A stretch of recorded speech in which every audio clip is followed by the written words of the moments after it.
Okay, this is day 5 and it's going so well, you guys. So this was the line that I drew on after I mixed it up on day 4. And then about 6 hours in, I noticed that it was rising. So I went ahead and marked it, and that was fun. This is about 18 hours in. It hasn't been quite 24. And this is where I lined, but I feel like I call it a snail trail. I feel like maybe it has already risen to its peak and is declining. And I actually have 2 going. I mixed up a second one just for filming purposes. And this one is a little bit different. Look, this is his line. He has not risen quite as significantly. At 6 hours, it was about the same. But I feel like at 18, it's hardly risen. So this is just fun. Like, they're all gonna be different. They're all gonna react different. This is same kitchen, same water, same flour, same feeding schedule. But I also feel like maybe it topped out. So I'm gonna move this over to the bright sun. Do you kind of see this shimmery line? And then it went down. I feel like it got up to there and then went down. Can you kind of see it right there, the shimmer? So I think that that's where it peaked somewhere overnight while I was sleeping in my bed. But at 18 hours, I do feel like at 6, it got up to here. It got all the way up to here at some point, and then it's already on its way back down. And this is the one that is a little bit bigger. I would say it's almost doubled. That's incredible for its first discard and feed. So at 6 hours, it was here. At 18, it's here. But do you see that little line? I feel like it maybe got to there, but we're gonna watch it just a little bit longer. And let's look at the top. Nice and bubbly. And here's the second one. They look the same on the top. So they have bubbles. Some have popped. They have small bubbles on it. Yeah, look at those. This is a great sign. This is what you're hoping for. If you're not quite there, it's okay. We'll give it another day. I am impressed with our starters. Okay, I showed you at the 18 hours. One side I marked it and it looks like it rose to about there and it looks awesome. And then, so it didn't really change much, but it didn't fall much. This is pretty incredible for our first discard and feed. I'm really happy with it. So if yours didn't do this much, no problem. If you have some little airy bubbles along the bottom and some bubbles on the top, you're doing fine. I am honestly surprised that it did this much. So I'm gonna smell it. I can smell the yeast. It doesn't smell as pleasant as my established sourdough. My established sourdough smells like bread dough. It smells so yeasty and good. This one still smells like a little bit acidic and like it's still working on it. So we're gonna keep going. The idea with this is to feed it for another 3 to 5 days and get it consistently rising, doubling, doing its thing. And this is just a chance for it to balance its pH, balance the yeast versus the bacteria. It's just kind of getting established, and it's okay if it takes a few days, and it's okay if it takes a few days longer than that. So we're just giving it some time. We're putting our love and energy into it.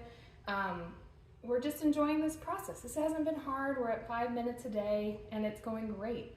Another thing I wanted to tell you is with timing, 24 hours is ideal. If you set an alarm and you have to do it to the minute, it's too much. Don't treat it like that. You do not be the slave to your sourdough. Your sourdough is there to like bless and add magic to your life. So if you need to feed it at a 12-hour mark because you're going to be gone the rest of the day, do that. It's better to go a little bit sooner than 24 than extend it past 24. If you need to feed it at hour 16, do that. If you need to feed it at 24 hours on the dot because you can, great, you have some flexibility.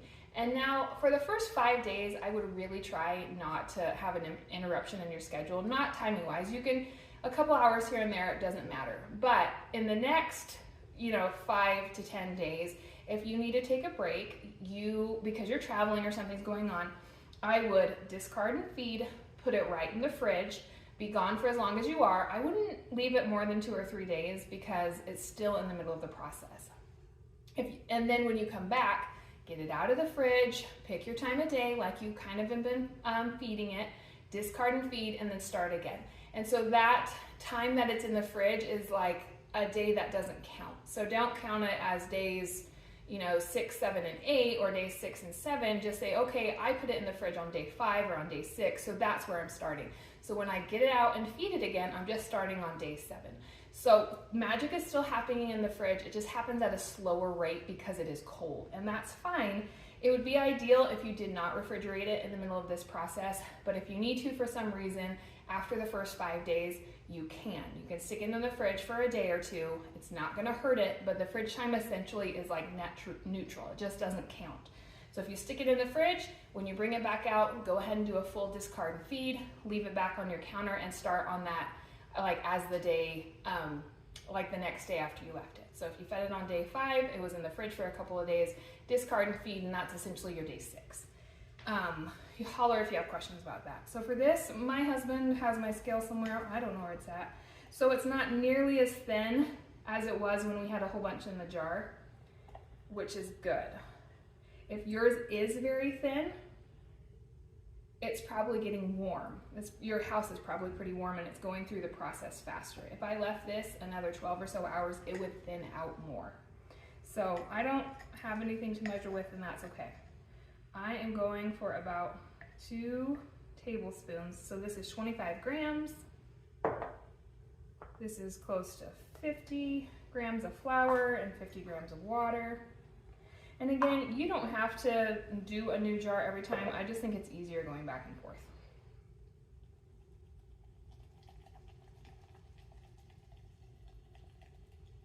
So again, we're about the texture. Oh, I got some chunks in there.